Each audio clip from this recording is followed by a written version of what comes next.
Hi everyone, in this video, I will be showing you how to remove PIN password on Messenger.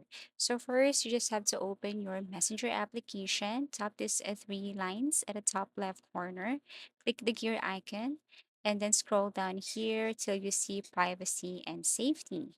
So privacy and safety is below notifications and sound. You have to click this one and then click this end-to-end encrypted chats under security. And then after that, click this message storage. It's how you manage your security storage here. You can tap turn off security storage or delete and turn off security storage.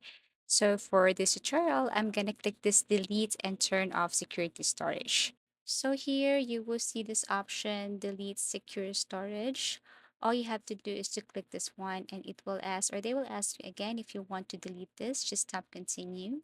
So when you open your messenger on your desktop or you want to open your messenger to other device, it will not ask for your PIN.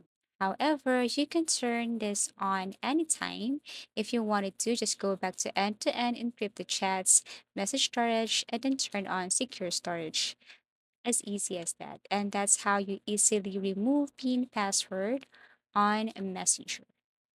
So if you have found this video helpful or if you want to suggest something, please do comment down below and please do like and subscribe to our channel. See you again in our next video tutorials.